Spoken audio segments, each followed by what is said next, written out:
साथियों नमस्कार। एक पहले बहुत बड़ा घोटाला का चर्चा हुआ था, लेकिन फिर वो धीरे धीरे चीजें ठंडी पड़ गई थी।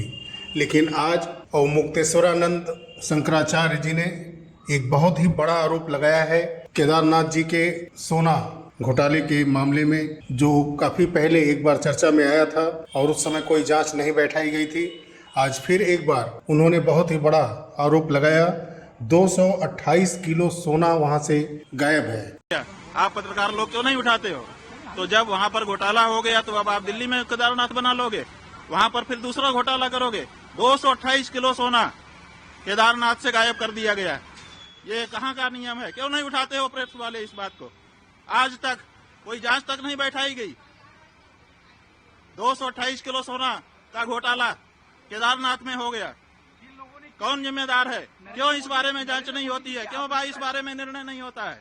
और अब आप कहेंगे हम दिल्ली में ही केदारनाथ बना लेंगे, ये नहीं हो सकता। नरेंद्र मोदी जी से आपने कल मुलाकात की, उनको आशीर्वाद दिया कल? हाँ, वो हमारे पास आए थे, उन्होंने प्रणाम किया। हमारा नियम है, हम लोग आशीर्वाद देंगे, जो आएगा उसको आशीर्वाद देते हैं। नरेंद्र मोदी जी हमारे दुश्मन थोड़े हैं, हम उनके हितैषी हैं, सदा उनके हित की बात कह रहते हैं। जब उनसे कोई गलती हो जाती है तो हम उसको भी कहते हैं कि तुमसे ये गलती हो रही है। तो आपको लगता है वो हमारे दुश्मन नहीं है। उद्धव जी ने आपके जरिए बीजेपी के साथ वापसी को लेकर ऐसी कोई बातचीत? नहीं, हमारे जरिए हम कोई लाइजनर नहीं है। हमको श्रद्धा पूर्वक उन्होंने बुलाया था। हम जैसा कि हमारा नियम है, श्रद्धा से बुलाने पर जाते हैं। हम आए, उन्होंने पादुका पूजन किया और अपनी जो उनकी अपनी बातें थी वो भी हमारे सामने रखी, हमने उनको सुन लिया। ये जो बात हम कह रहे हैं वो हम अपने मन की बात कह रहे हैं और पूरे महाराष्ट्र की जनता की बात। ऐसा शंकराचार्य जी का कहना है।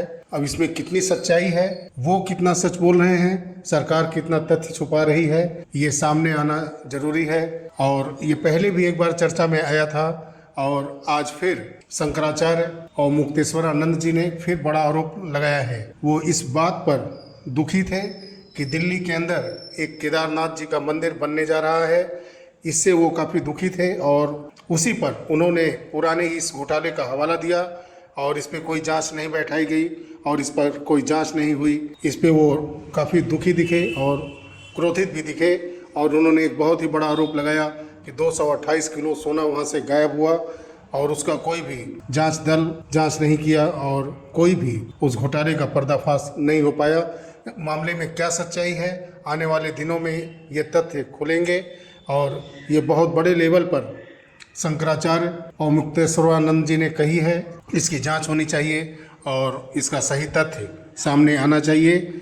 और शंकराचार्य जी इतने दिन चुप क्यों थे जब 228 किलो सोना गायब किया गया?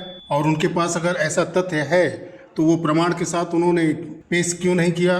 उन्होंने सरकार से मांग करने के साथ साथ कोर्ट में ये मामला क्यों नहीं फाइल किया कि इसकी जांच की जाए? 228 किलो सोना वहां से कैसे गायब हो गया? तो ये मामला बहुत गंभीर है। सरकार के ऊपर जो ये आरोप लगे हैं, शंकराचार्य जी ने जो आरोप लगाया है, इन दोनों की जांच होनी चाहिए, क्योंकि ये बहुत ही बड़ी बात है। 228 किलो सोना गायब होना और इस तरह से मीडिया के सामने आकर बोलने के बाद सही तथ्य का रखना जरूरी है शंकराचार्य जी को भी।